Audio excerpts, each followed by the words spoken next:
अस्सलाम वालेकुम नाज़रीन, मैं हूँ हिरा वहीद। भारतीय chief of the defence staff general Anil Chauhan ने खुद भारतीय फ़ौज और भारतीय फ़िज़ाइया की नाकामी तस्लीम कर ली है। उन्होंने सिंगापुर में जारी शंग्रीला डायलॉग में इंटरव्यू देते हुए ब्लूमबर्ग टीवी में इस चीज़ का इंकशाफ किया कि दरअसल ऑपरेशन सिंदूर की झड़पों के दौरान पाकिस्तान ने भारतीय फ़िज़ाइया के जंगी तैयारे तबाह किए। इस हवाले से उन्होंने तादाद तो नहीं बताई, लेकिन ये इंकशाफ पाकिस्तानी बयानिए को खासा फ़रोग़ देता है। इस पर आज बात करेंगे। बहुत अहम बयान है और ये इस वक्त ही क्यों दिया गया।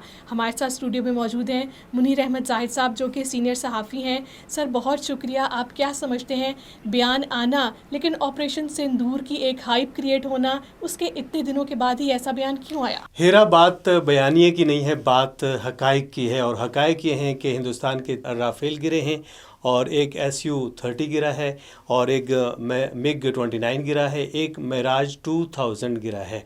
और ये इसका एतराफ़ जो है भारतीय मिलिट्री क़यादत और सियासी क़यादत बरमला कर रही है।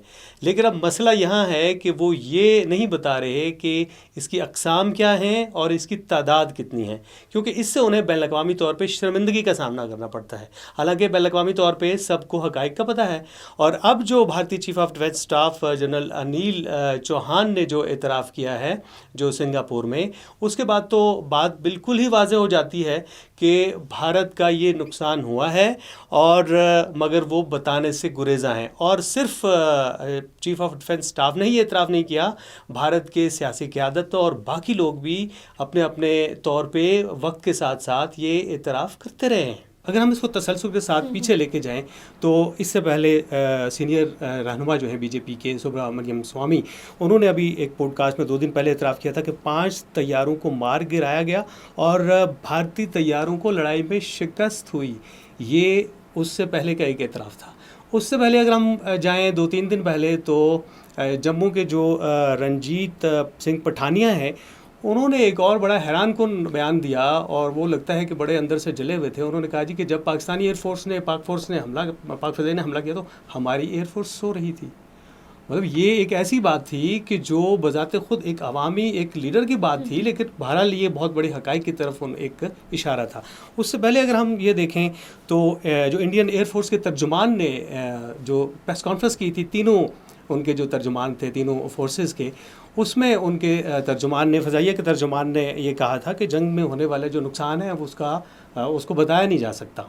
दैट मीन्स कि बहुत कुछ था जिसको कि छुपाया जा रहा था, शायद छुपाने की कोशिश की जा रही थी, लेकिन वक्त गुजरने के साथ साथ वो सारी कोशिशें रायगां चली जा रही हैं और वो सारे हक़ाइक़ जो है ज़मीन से उभर के सामने आ रहे हैं। और हक़ाइक़ तो सामने बिल्कुल आ रहे हैं और ये वक्त ही हक़ाइक़ सामने लाने का। लेकिन क्या आप ये नहीं समझते कि ऐसा एक भारत की जानिब से बयान करना कि भारतीय फ़िज़ाइया पाकिस्तानी फ़िज़ाइया से बेहतर है और उनकी एयर डोमिनेंस ज़्यादा है, लेकिन हक़ाइक़ बहुत मुख्तलिफ आए और अब ख़ुद उनकी एयरफोर्स और अपोजिशन के रहनुमा खुद इस चीज़ को तस्लीम कर रहे हैं कि भारतीय फ़िज़ाइया में इस्लाहात की बहुत ज़रूरत है? जी बिल्कुल, वो तो उनका काम है कि वो इस्लाहात करते हैं या नहीं करते, या अपने आप को इसी तरह उड़न ताबूतों में उड़ाते हैं और मारते रहते हैं अपने पायलटों को।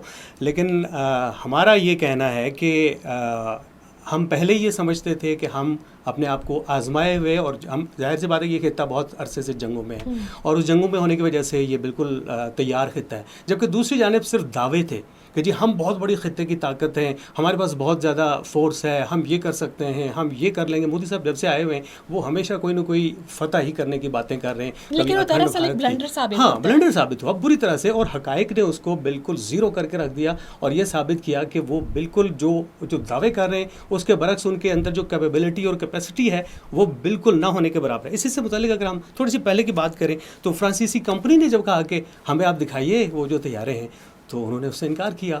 मतलब आएँ बाएँ शाएँ किया, तो इसका क्या मतलब है कि आप कुछ चीज़ तो है जिसकी पर्दादारी कर रहे हैं। इसी तरह सूफिया कुरैशी ने जो जंगबंदी का इंदिया दिया था वो भी ऐसा ही था कि तेरी सुबह कह रही है तेरी रात का फसाना। वो तो बातें ही ज़ाहिर हो रही थी, बॉडी लैंग्वेज ही ज़ाहिर हो रही थी। ये सारी चीज़ें जब हम मिलाते हैं ना, तो फिर अगर पीछे हम जाएँ तो पाकिस्तानी मीडिया तो शुरू दिन से कह रहा था अपने फ़ौजी ज़राए के हवाले से। पाकिस्तानी वज़ीर दिफ़ा ने भी कहा कि जी 5 हैं और मेरी इत्तलात के मुताबिक अब तक 6 हो चुके हैं। मैं तस्दीक नहीं कर रहा, तस्दीक करके बताऊँगा। ये मैंने खुद उनका बयान सुना था। उससे पहले अगर जाए तो वो शवाहिद जो आम लोगों ने देखे, जिनके सामने तैयारे गिरे, जिनके सामने तैयारों का मलबा उठाया गया, जिन्होंने वीडियोस बनाई वो वीडियोस डिलीट करा दी गई, वो वीडियोस फैलने नहीं दी गई, फिर भी वीडियोस आ गई सामने, اور واٹس ایپ گروپس میں جو لوگوں کی آپس میں کنورسیشن تھی اس کو آپ کہاں چھپائیں گے؟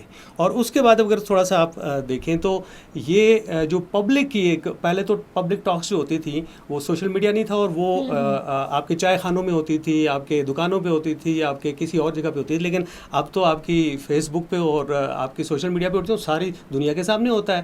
اب تو آپ کوئی چیز جو ہے نا وہ کسی سے چھپا نہیں سکتے. وہ کسی شاعر کا بڑا اچھا سا شعر یاد آ رہا ہے کہ اس کی امید ناز کا ہم سے یہ مان تھا کہ آپ عمر گزار دیجئے، عمر گزار دی گئی. اس مصرے کو یوں کر لیں کہ طیارے گرا دیجئے، طیارے گرا دیے گئے. بہت شکریہ. ویورز، آپ نے سنا کہ ہمارے ایکسپرٹ نے کتنی بہترین طریقے سے ان چیزوں کے اوپر روشنی ڈالی کہ دراصل خطے میں امن کا دشمن کون ہے وہ تمام لوگ جانتے ہیں، اور پورے خطے کو جنگ کی طرف دھکیلنا، بھارتی عوام کو بے وقوف بنانا، اپوزیشن کا دباؤ، اور اس کے بعد اب بھارتی فضائیہ کی ناکامی بھی پوری دنیا کے سامنے آ چکی ہے. ان تمام چیزوں کا ذمہ دار صرف ایک شخص ہے، بھارتی وزیر اعظم نریندر مودی. ہمیں دیجیے اجازت. اللہ حافظ.